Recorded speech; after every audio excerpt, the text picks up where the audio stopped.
Nossa segunda afirmação que eu quero olhar aqui a respeito deste caminho de salvação por meio do sacrifício é que o ofertante, ele se identifica com a oferta. Eu falei disso, mas eu quero agora mostrar para vocês a partir de passagens bíblicas, né? Então, como que isso acontecia? Então nós vamos ver aqui algumas passagens. Levíticos capítulo 4, verso 3, verso 4. Diz assim, olha: se for o sacerdote ungido que pecar, então vamos dizer que o sacerdote viesse a pecar, tá? Pastor viesse a pecar nossos dias hoje, trazendo culpa sobre o povo, trará ao Senhor um novilho sem defeito como oferta pelo pecado que cometeu. Apresentará ao Senhor o novilho na entrada da tenda do encontro. Agora preste atenção: porá a mão sobre a cabeça do novilho, que será morto perante o Senhor. Veja, então, se o sacerdote viesse a pecar, então ele ia ter que fazer isso. Ele ia ter que pegar o novilho, apresentar lá diante do Senhor na entrada da tenda, e ele ia pôr a mão sobre a cabeça daquele novilho. Por quê? Porque dessa forma ele está dizendo que aquele novilho o substituía na sua morte. Era uma identificação com aquele novilho. Veja só o que diz Levítico no próprio capítulo 4, agora verso 13 ao 15. Ele vai falar do pecado da comunidade. Se for toda a comunidade de Israel que pecar, sem intenção, fazendo o que é proibido em qualquer dos mandamentos do Senhor, ainda que não tenha consciência disso, a comunidade será culpada. Você prestou atenção? Se você viesse a pecar, ainda que você não tivesse consciência, mas você pecou contra o Senhor. Porque não é só uma questão de que, mas eu era inocente, eu não sabia. Não importa. Você pecou contra o Senhor, você fez algo que abomina a Deus, você fez algo que desrespeitou a Deus, você feriu a glória de Deus.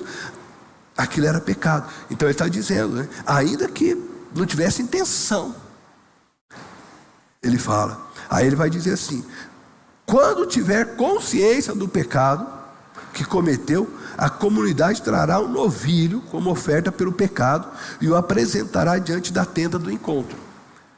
Quem que vai trazer? A comunidade, tá?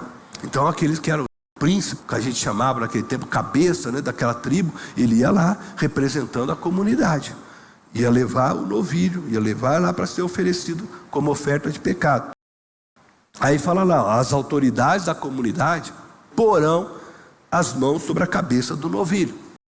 Então, aquele que era o representante da tribo de Judá, o representante da tribo Manassés, que era o líder, o cabeça, vai lá, eles vão colocar as mãos sobre a cabeça daquele novilho perante o Senhor. E o novilho será morto, então, perante o Senhor. Mais uma vez, como que? Forma de identificarem com aquele novilho. É como se dissesse: esse novilho é nós aqui morrendo. E assim, o pecado deles era perdoado naquele momento. Levítico, capítulo 4, também, verso 27 ao 29, vai dizer assim: olha, se for alguém da comunidade, agora não está falando de pecado da comunidade, se for alguém da comunidade que pecar sem intenção, fazendo o que é proibido em qualquer dos mandamentos do Senhor, seu Deus, será culpado. Quando o conscientizarem do seu pecado, trará como oferta pelo pecado que cometeu uma cabra sem defeito.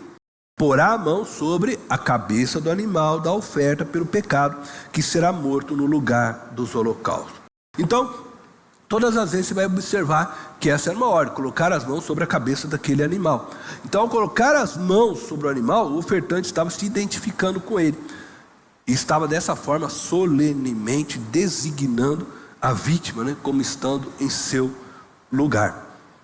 Lá em Levítico 17:11, eu vou ler novamente, para que a gente traga agora aqui a memória algo que nós vemos lá. Levítico 17:11 diz assim: pois a vida da carne está no sangue, e eu dei a vocês para fazerem propiciação por si mesmos no altar. É o sangue que faz propiciação pela vida.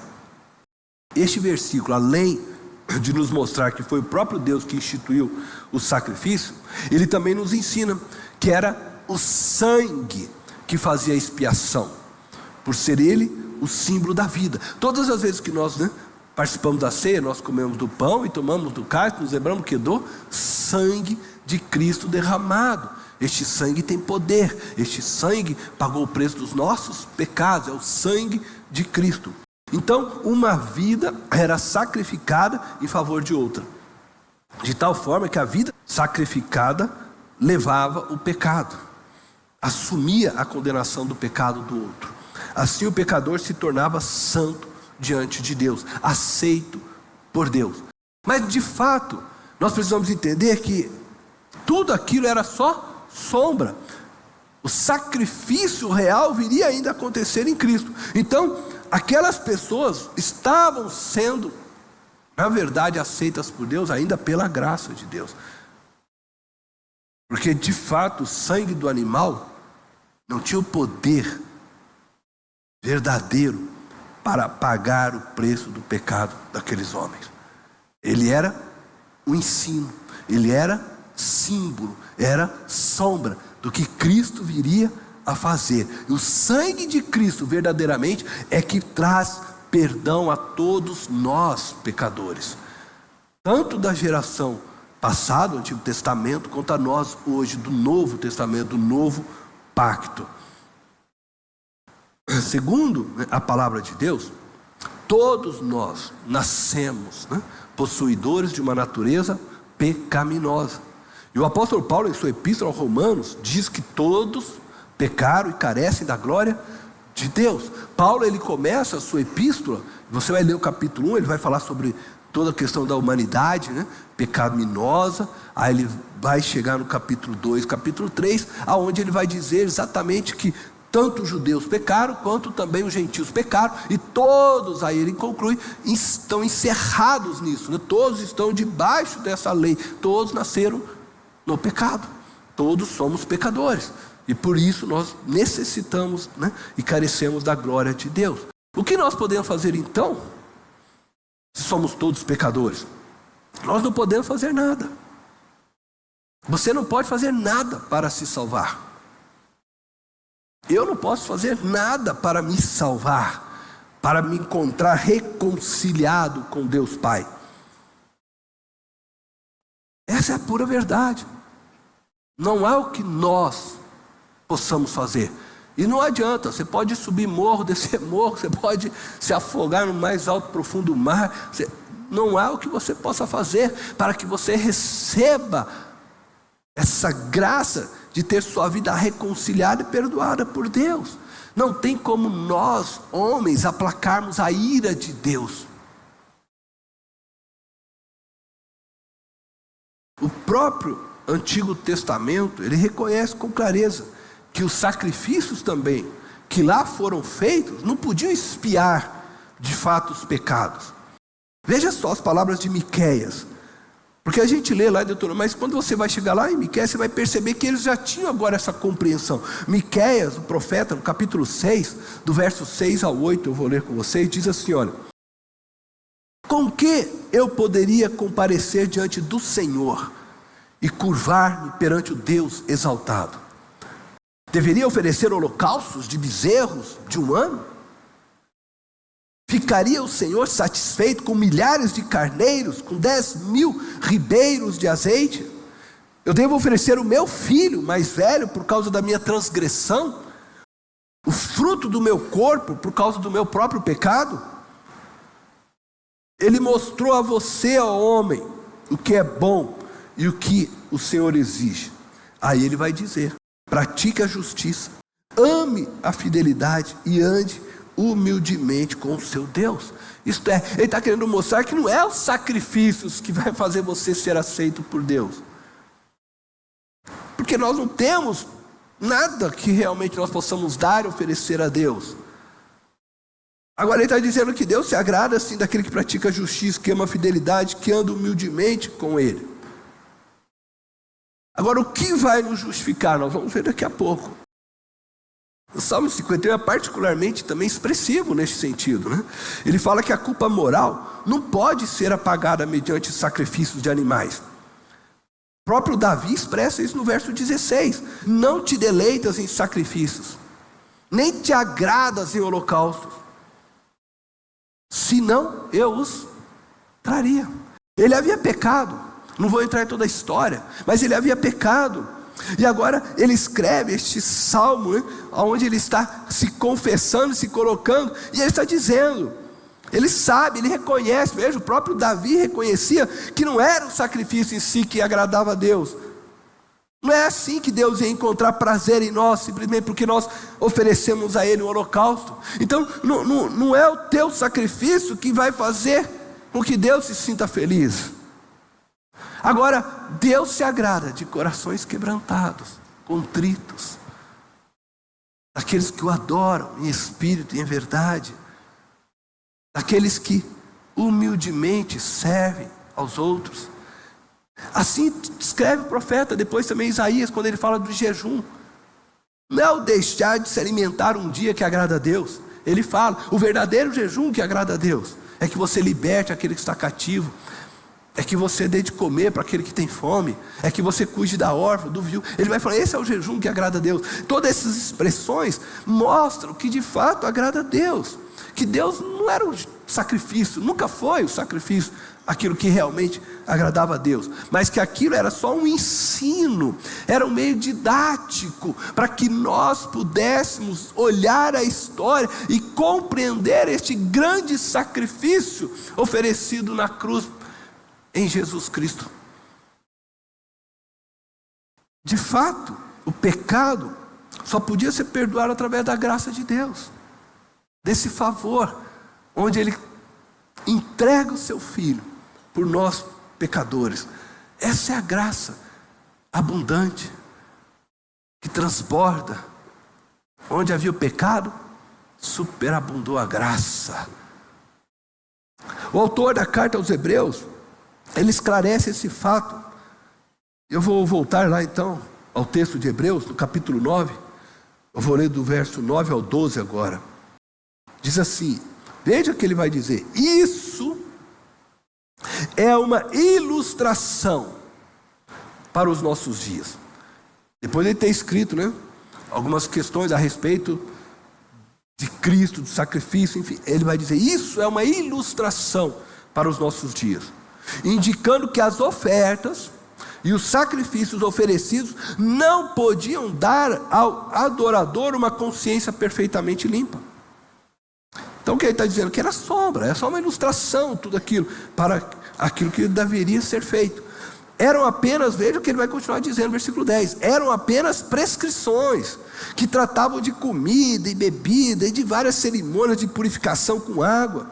Essas ordenanças exteriores, elas foram impostas até o tempo da nova ordem. Quando a nova ordem é Cristo, ela só tem esse tempo. Acabou, começa agora um novo pacto, começa uma nova aliança em Cristo Jesus.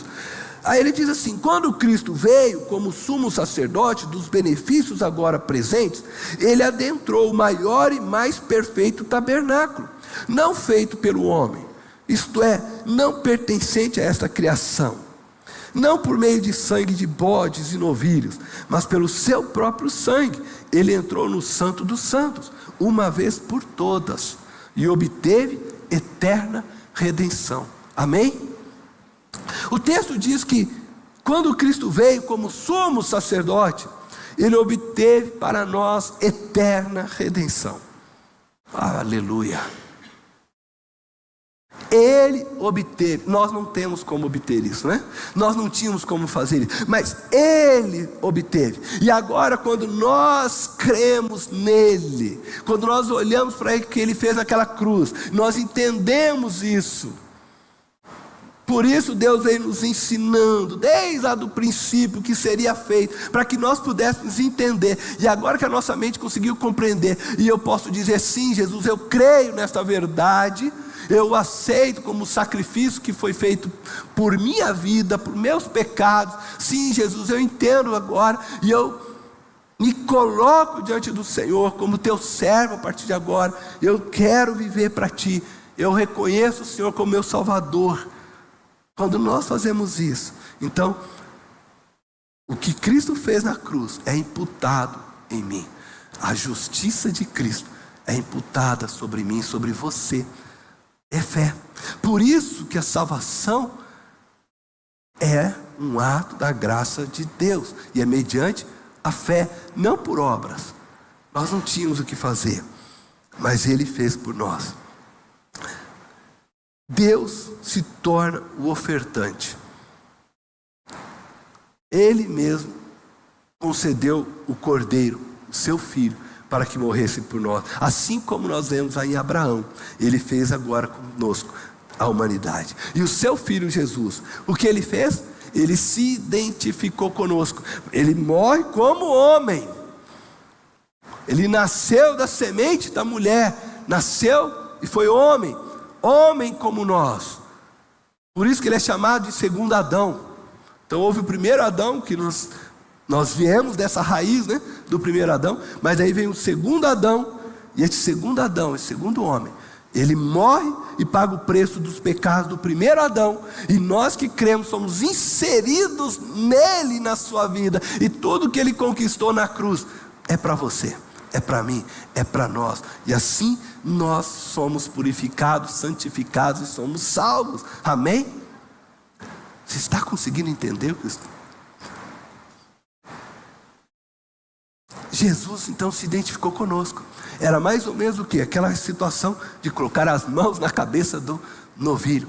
Jesus se fez homem, Ele veio, nos tocou sendo humano e morreu a nossa morte. E nós vemos essa verdade no texto de Filipenses, no capítulo 2, no verso 7 e o verso 8, como Ele se identificou conosco. Paulo escreve isso de uma maneira muito bonita, né? Versículo 7 fala assim: mas esvaziou-se a si mesmo, vindo a ser servo, tornando-se semelhante aos homens, e sendo encontrado em forma humana, humilhou-se a si mesmo, e foi obediente até a morte, e morte de cruz. E em sua morte, então, Ele levou sobre si a maldição da lei que nos condenava. Ele se fez maldito em nosso lugar, para que você seja bendito, para que você tenha a vida eterna, para que você receba esta graça de viver eternamente na comunhão com o Pai, com o Filho e com o Espírito Santo. Cristo fez isso por você naquela cruz. E não importa a sua história, não importa de onde você veio, o que você fez até. Se você crê nesta verdade, ela é para você.